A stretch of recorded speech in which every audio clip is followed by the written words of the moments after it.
Thanks for joining me on the Better Players, Better People podcast.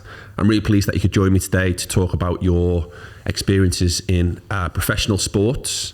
I know you've got a few sports in your bag and your experience that you've reached the elite level of. So I'm quite keen to tap into those experiences. And also then, I know we've had conversations in and around the office, around school, where you're helping with our rugby program about the importance of play.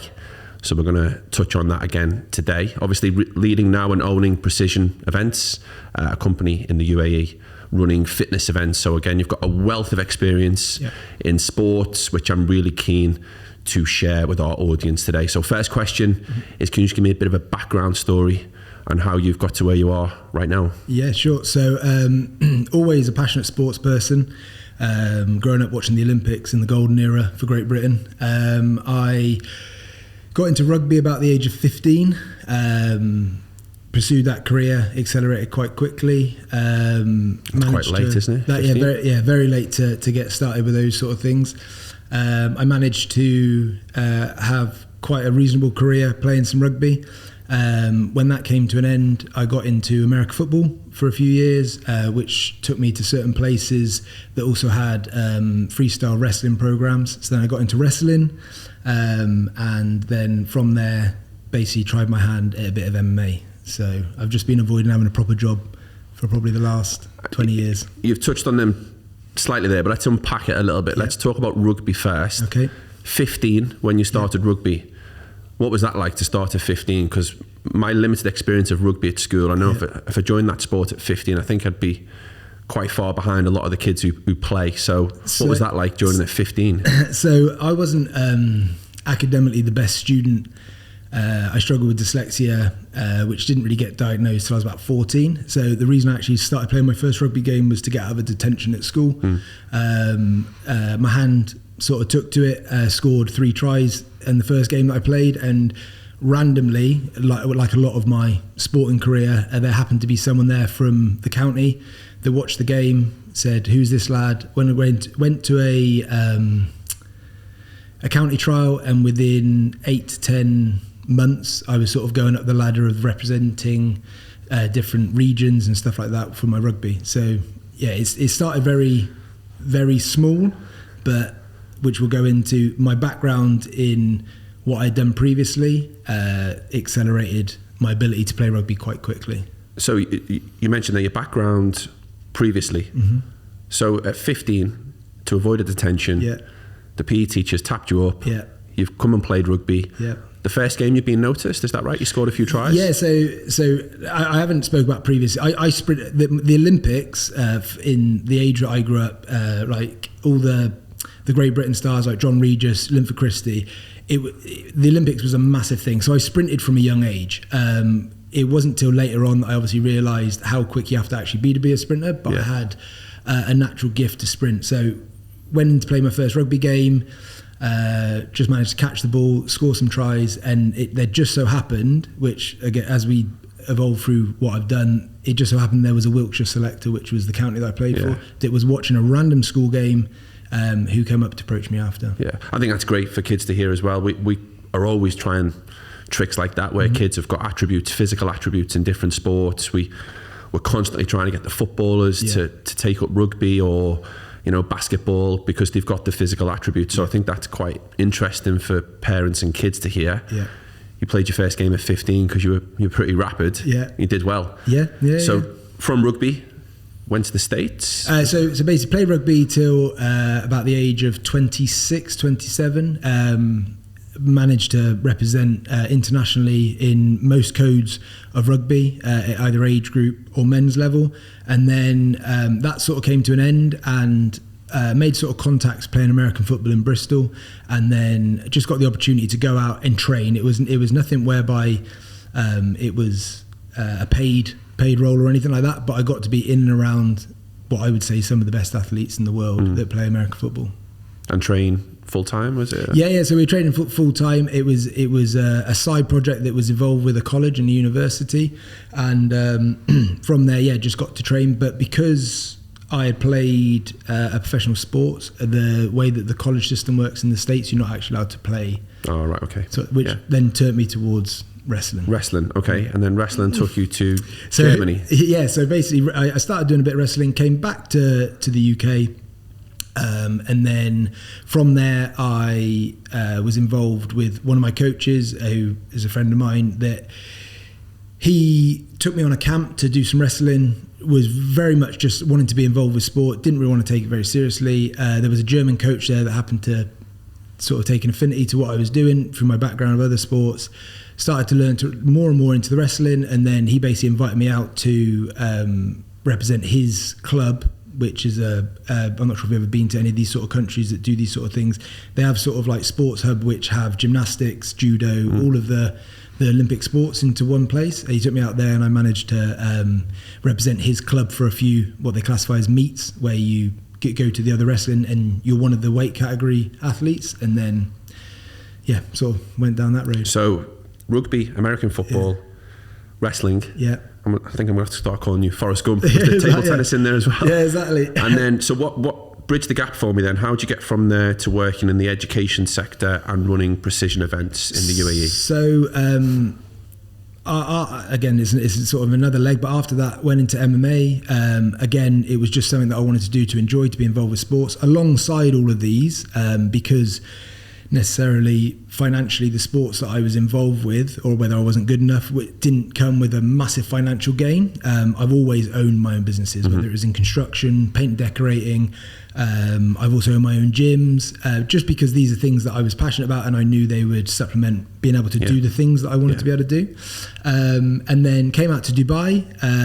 At this point I was sort of looking to retire. I was 32, was looking to retire as such, and just coach from elite sport, not retire. Well, yeah, not from retire at 32. I'd like to have, but retire from sport.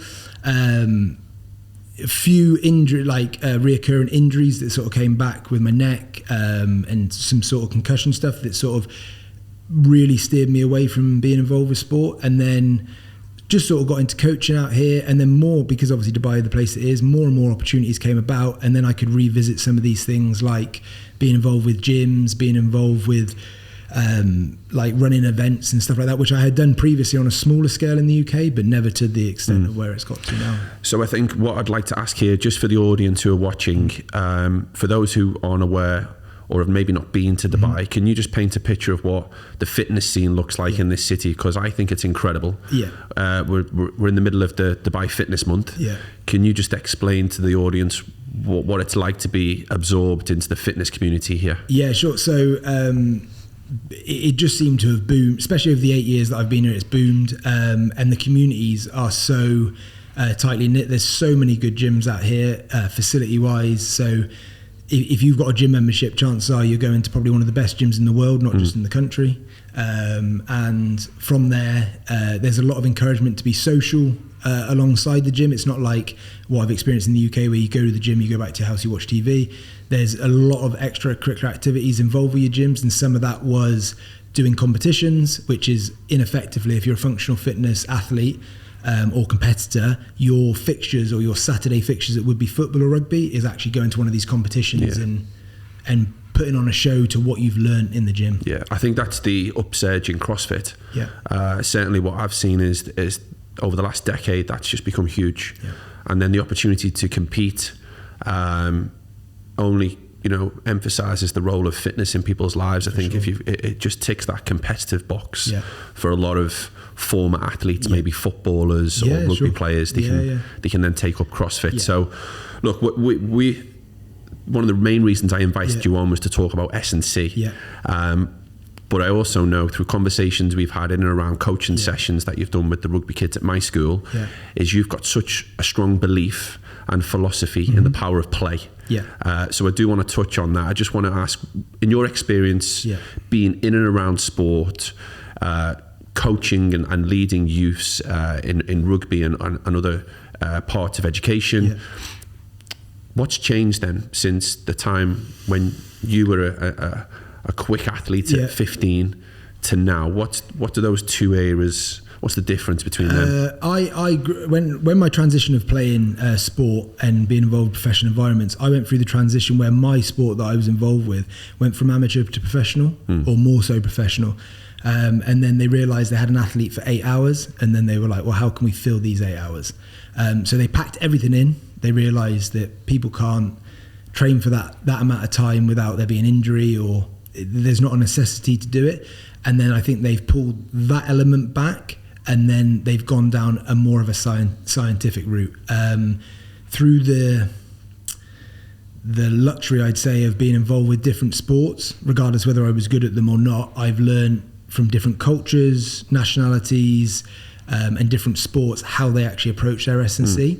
And any success that I've seen, it's not from a study that anyone's done, but from what I've seen, the most successful athletes are the ones that played when they were younger. So you touched on there then, so S&C, you're talking specifically the role of S&C. Yeah. It doesn't have to be explicit, but because the kids played the sport from a young age, they've already got the athletic attributes to succeed in that sport. Is that kind of what you're alluding to? The S&C is a word that people just presume is you're either in the gym lifting weights or you're outside running.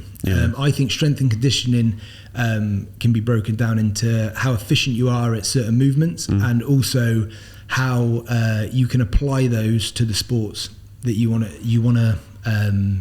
choose to participate in.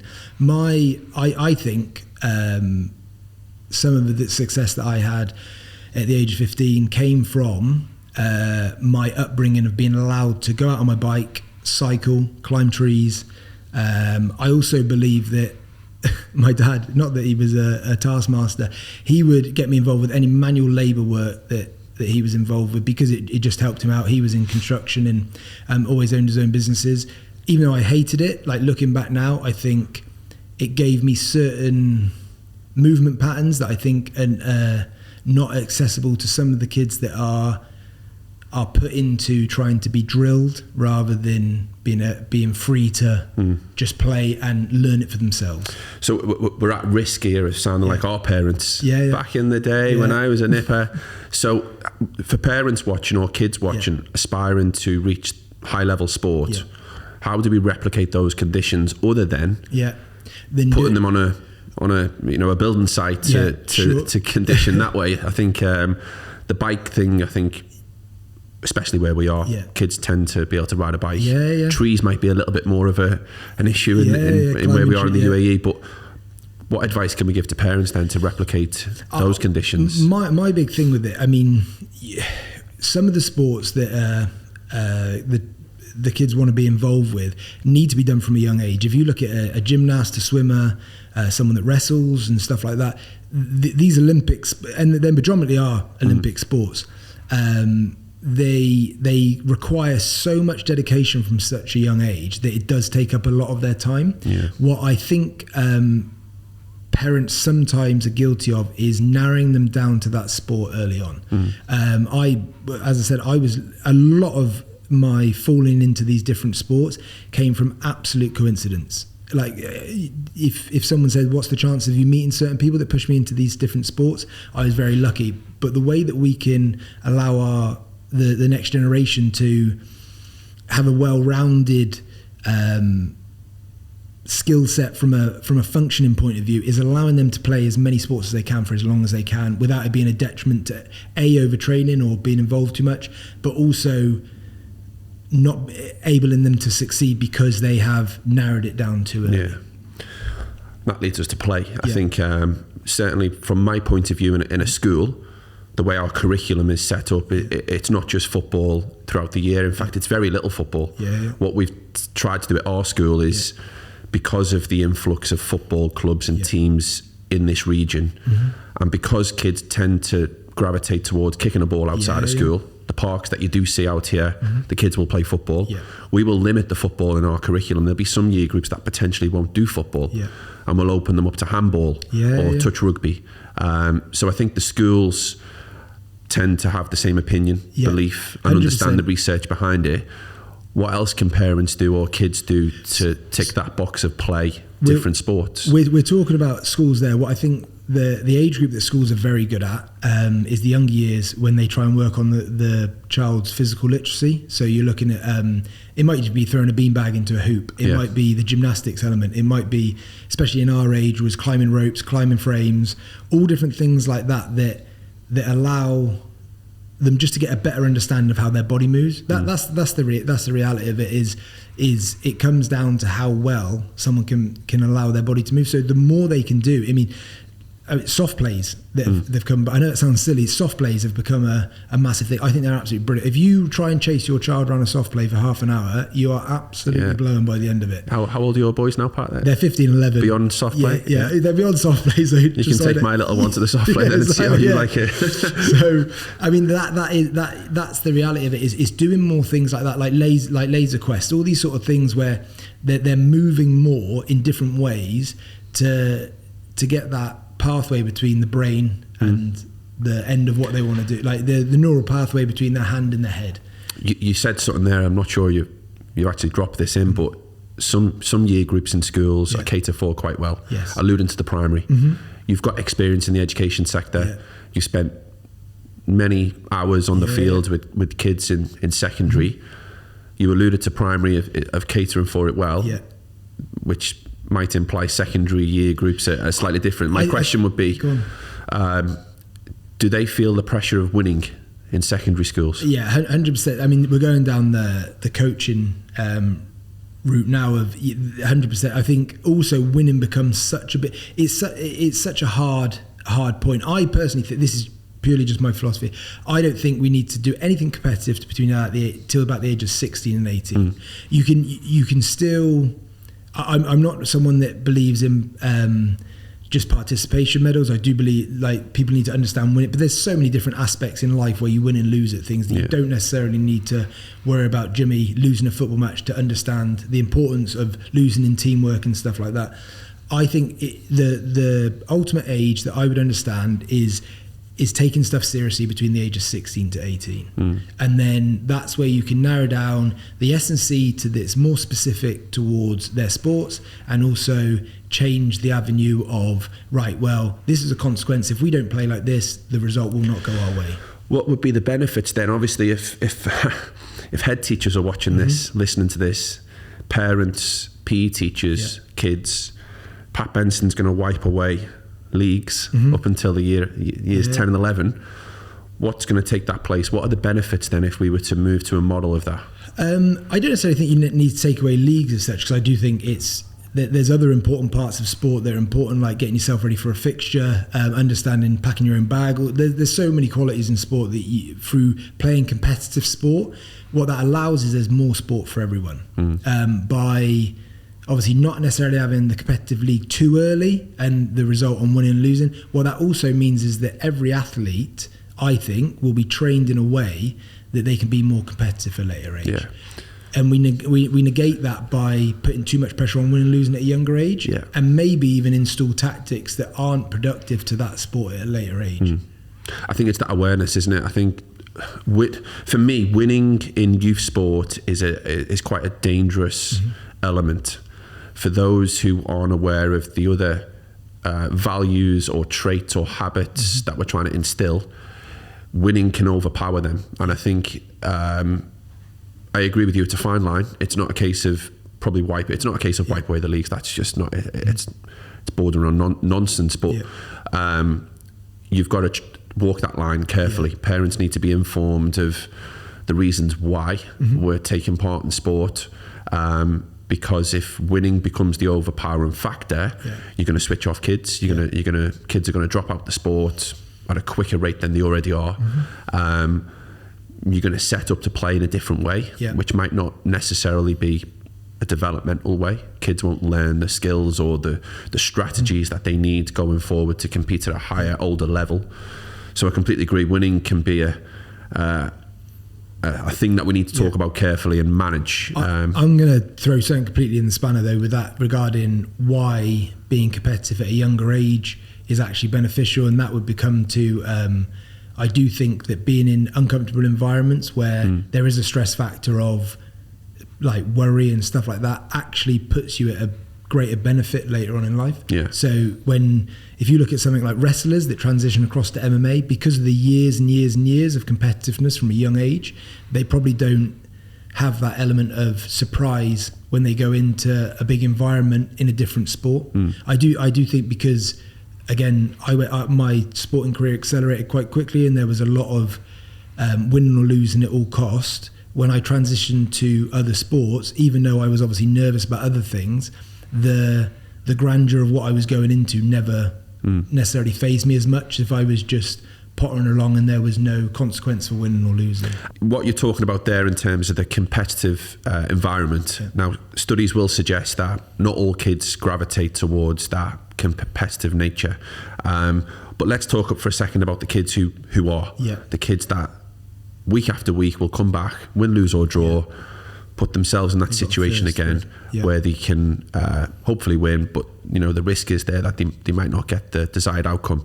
What else can those kids do to enhance their sporting skills? So if a parent is watching who's got a kid who is competitive, those traits are quite easily visible. I know my little boy, he's 3. If I have a little race across the pool with him and I win it, there's tears. So I think I've got a competitive kid on my hands. What else can those kids do to enhance their skills? I think, and Dubai is one of the places that has it in abundance. The skills academies that are turning up now, whereby it will finally tune the certain skill set for those sports. I think they're brilliant. One of the ones that I work with out here for rugby, they do it so well in the sense of breaking down the skills to enable the child to perform at any level that they would like to actually proceed that through. And then they get more success, and then that gets that reward, and then it gets a thirst for it. Where I think it's a tough sell is because skills need to be drilled, it's coming up with original and exciting ways to do that without the boredom creeping in. When you're a professional sports person, I remember being at a drill, and we were literally standing there on the line passing the ball 100 times, and people complaining, but they're getting paid. You're getting paid to do it. So that person, it doesn't have to be fun. It doesn't have to be enjoyable. You just have to do it because that is your job. In that interim period where you've got the kid that's interested, it's keeping those skills interesting, but ensuring that you're actually developing everything around that when they go into those competitive situations, they're seeing improvements and getting more success. So they're not always in the competitive situation, are they? I think if they can take part in a skills session, which is fun, it's not always about win or lose. They can enjoy the sport, but have that time where it's not as hyped up or as stressful as a competitive situation. For sure. And also what I said before about leaving your child playing as many sports as you can for as long as you can. If I am a competitive swimmer and I had a meet on the weekend and it was all about time, splits, how my arm didn't go into the water, however swimmers would do it. If I know I've got on Tuesday football with my mates and I'm still allowed to do that, I have that outlay of being like, well, that's fun, and then that's competitive. And I'm still learning, I'm still playing, I'm still having my enjoyment factor of sport, but then obviously being able to close it down to be a bit more competitive in those elements, which is my sport. I'm just thinking of kids in my school now who've done well in sport, and there's certainly times when we'll do a PE lesson and those kids can relax a little bit. They're not in the hyper competitive situation, and you do see a different demeanour from them. The body language is different. There's a smile on the face. They enjoy it because it's not game time. It's not go time. Pat, look, I've stood on the sidelines and watched you coach rugby with my school kids. 30 boys, maybe 5 or 6 of them are club, and then the rest are a makeup of lads who take part in school rugby or on the fringes or just do not completely engage with rugby. But I think in the times I've seen you coach, you've got them, they're loving it, they're enjoying it. And again, I come back to play. It tends to be, you put sessions on where the kids are playing a game. It might not always look like traditional rugby.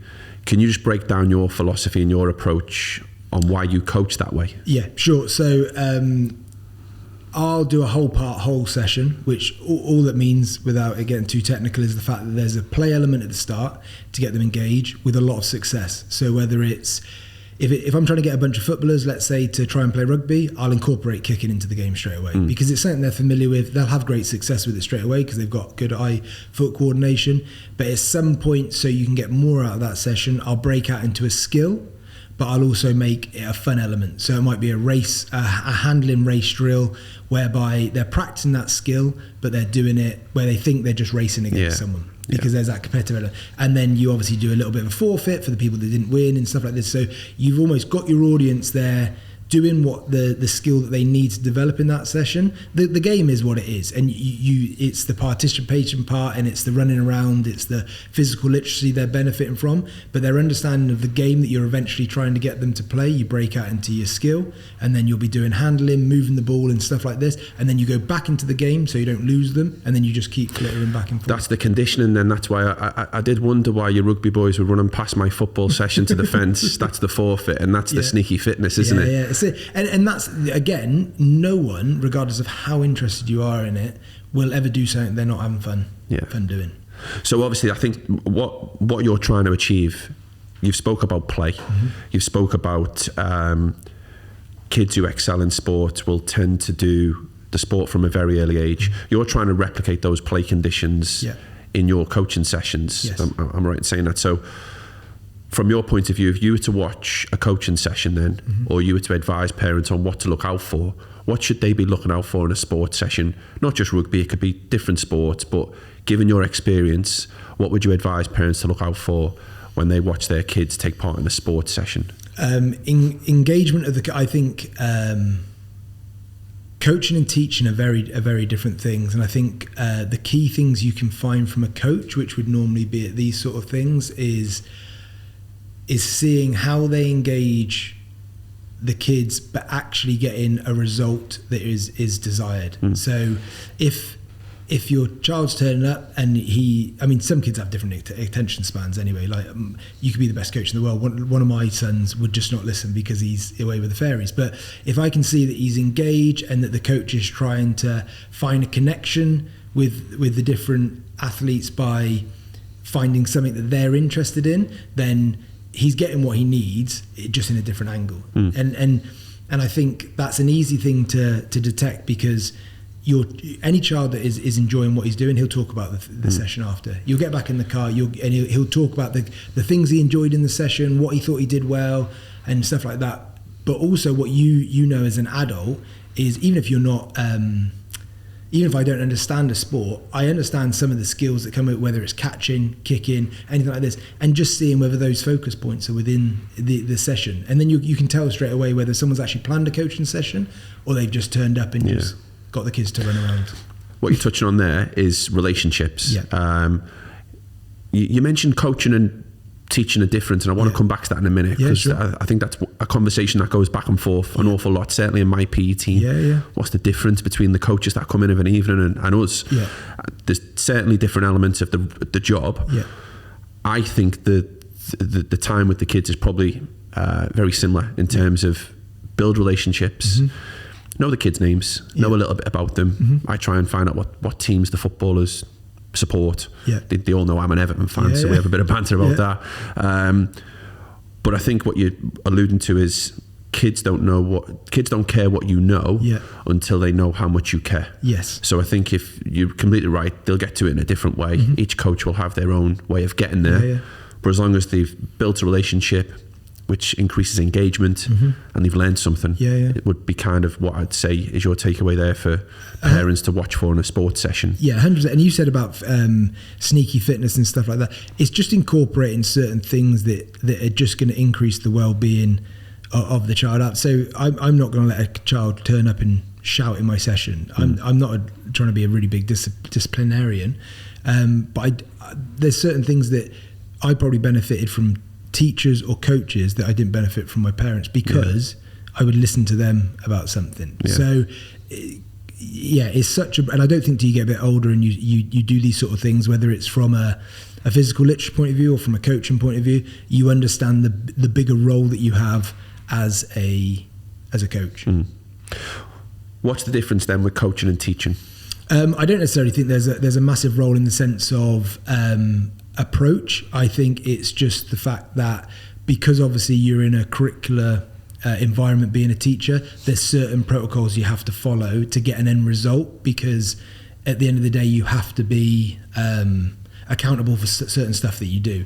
So with coaching, I can pretty much take any avenue I want to get the result that I want, but at the end of the day, the teaching more so is probably more so catering for all, because when you get coached at something, you've probably chosen to go along to that sport or that environment. Where teaching, obviously everyone has to go to school, so it's probably harder being a teacher because your level of engagement goes from a lad that may have an affinity for maths but has no interest in being out on grass to an elite sports person. And I think the best teachers can go throughout all of those, where I would actually find it hard. I still to this day do not understand how to teach someone how to catch, because for me it was just something that came naturally. I mean, there's certain points about how you should hold your hands and stuff like this, but there is a specific range of athlete and child that I can work with from a coaching and an S&C point of view, because this sounds out, I can't relate to I completely to that lower end or necessarily lower range, and that's not me. I love coaching and being involved with all the kids, but starting from certain steps, that certain things that I never had to understand, I do struggle with that. It makes me sound really arrogant now, like I'm saying I was superb. But it's just certain things that I think you find your age, you find your level, and everyone has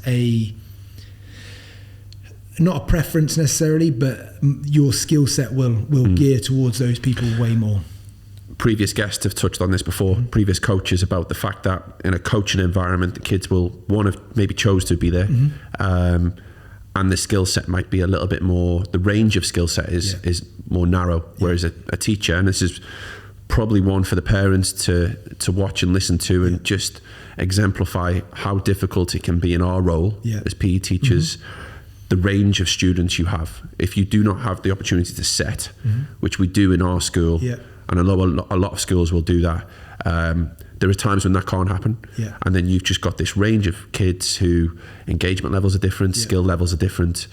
And then I think the other point that you mentioned there, which is quite important to reiterate, is you will have coaches who tend to have a skill set or a background or experience that means they work better with caters towards higher ability, whereas some coaches can work with the lower ability and teach those fundamental skills such as throwing, catching, and physical some lucky literacy. People can go throughout the whole range, and I do think I'm quite good at adapting, but it has its capacity. But again, with these ranges, I personally think, especially with sport compared to science, all of these other subjects that are a bit more closed, if the physical literacy part and the engagement part from a young age is higher, and not kids are forced to go out and play, but again, going back to that play point, I do think that would narrow the gap of you're less able to you're more able.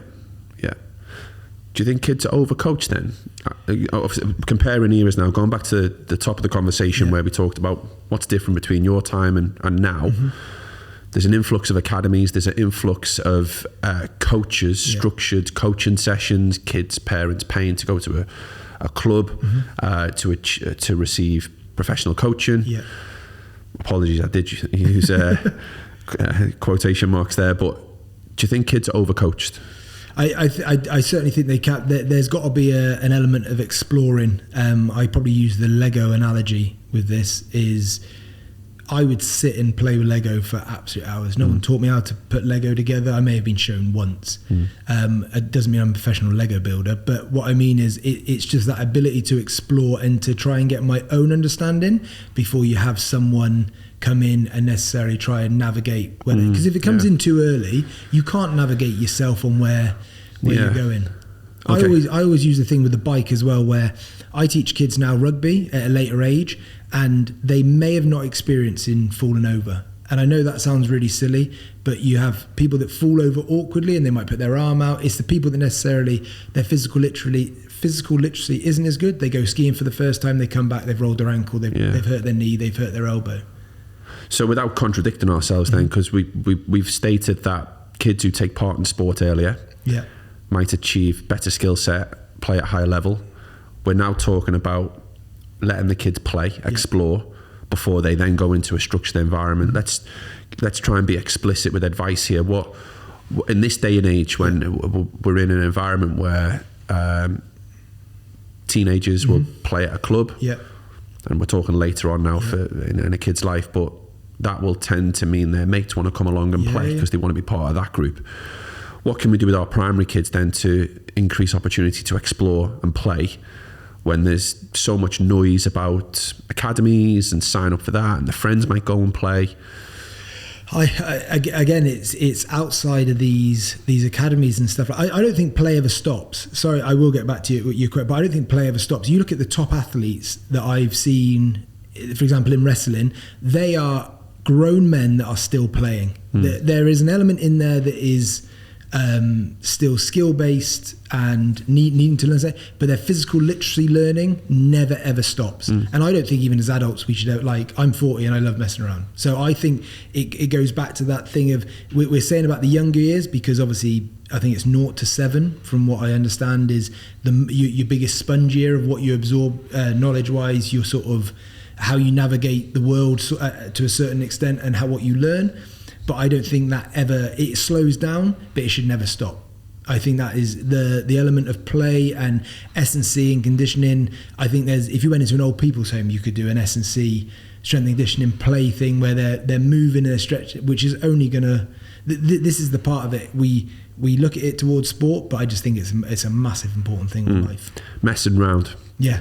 Messing around. I don't think a teacher would appreciate that if they would give that advice for the kids. But I think break times, build it into your coaching sessions. We try at our school, but the kids will come, we'll meet them and we'll give them a ball and it's play for 5-10 minutes before we get going. And then obviously build that into your session, give them times where they can explore and not rush to give them the answer. I think is an important thing to reiterate here. When you watch coaching sessions, rightly or wrongly, the coach will solve the problem for them and try and guide them. But I think certainly in the youth sector, it's important to let the kids come up with the solution, but also have the wrong solution and learn from that and not rush to step in and this has got to be this way. I think that's important that parents understand that as well. So if they're watching a coaching session and the coach is not correcting them, it might not overly be the incorrect decision. That might be the right thing to do. It's more so what the coach asks, the questions they ask at the end to get the answer out of them rather than telling them. Which is important because the kids might understand it, they just can't execute it yet, which is understandable. What would be your biggest advice then for parents who've got a boy or girl who's showing an interest in sport, or maybe not showing an interest in sport? What advice would you give them to guide and support their little one on a successful journey in sport? And that doesn't mean reach the elite level, it just means they've had good, strong experiences and they've become healthier and happier for it. I think if you can hit the key points of what I think adds to sports, which would be a sport that involves hand-eye coordination, a sport that involves eye-foot coordination, one that's heavy on physical literacy like gymnastics, and then ideally, which I think the UK get right and have a whole season on, is actually athletics. In athletics, there is something for everyone. If it might be shot put, high jump, it caters for everyone. There will be something that you can do in athletics. And I think if you cover those bases and find sports for each of those, that's going to help in the physical development. Gymnastics then, let's just quickly talk about gymnastics. What does gymnastics spill into? How does that support the development in other sports? Because the two sports you've mentioned, I will suggest they're probably not the most popular amongst kids. They'll gravitate towards the ball games. But what can gymnastics help with and in supporting other sports that the kids might do? Gymnastics just helps with, I keep using the buzzwords, physical literacy, it just of body awareness. Because the strength element that's in gymnastics, because the balance element that's in gymnastics, because of the multiple movements that you do, it just trains your body to be efficient in so many different movements. I even liken back to talking about doing manual labour work. I think there is, if you ever see a farmer lad that comes to do any sport, they have a strength that you cannot replicate no matter how much you go to the gym. And they don't lift big weights. They lift little things a lot for a long period of time. And same with gymnastics. You repetitively do movements whereby you're training the body to move in multiple different directions under control. Brilliant. So, Pat, what I want to ask all guests is, beyond the physical attributes, which we've spoke extensively about, one of the big pushes in my school, and one of the things that we buy into, and the kids and the parents are starting to buy into a lot more now, is this values-based curriculum, and that sport gives a lot more than producing healthier bodies, healthier minds. What did sport give you? Because obviously you've got a really wide-ranging background and career in sport. You've now moved into own a business which operates in the fitness sector. What did sport give you other than a healthy body? A lot of buzzwords are going to come out now, but resilience. That comes from obviously winning and losing. Patience, because in majority of sport, if you want to have any success in it in any level, it doesn't come straight away. Maybe the initial bit does, but to actually keep getting better and better and better is patience. Accountability, whether I play a team sport or an individual sport, there'll be times that starts. We always joke that with the rugby team that turn up at school, if for every minute they're late, it's 10 burpees. And that's not a nasty thing about doing the burpees. They actually find it quite funny, but it's the accountability that if I turn up late to something, I'm letting someone else down. Probably actually scheduling, in sense of, because there wasn't as much knowledge and I obviously wanted to get better at stuff, it's scheduling my time. So turning up on time, but also packing my bag the night before. What do I actually need? I need a pair of boots, and I can't. The big ones for rugby is you can't play without a gum shield. It was the law back then that you couldn't play without a gum shield. If you turn up without your gum shield, you can't play. So that touches on the accountability part, but I think sport is one of the best ways to cater for a lot of skills that just make you a good human. Understanding authority as well. Like I have so much respect for every single coach that I've ever been lucky enough to work under, and I've got so many skills from them as well, as being a man or a business owner or an adult, that I don't think you can replicate in any other Brilliant aspect of it. I think for any parent watching there, you've just rattled off a load of traits: accountability, resilience, that a parent would want of their kid. That's not just a case of going into elite sport. That could be going into any part of their life, relationships, marriage, having their own kids, in the workplace. I think those traits would, help them be successful. So I'm really glad that you're able to share that and share your experiences. And thank you very much for joining me today, Pat. Thank you very much. Thank you. Cheers.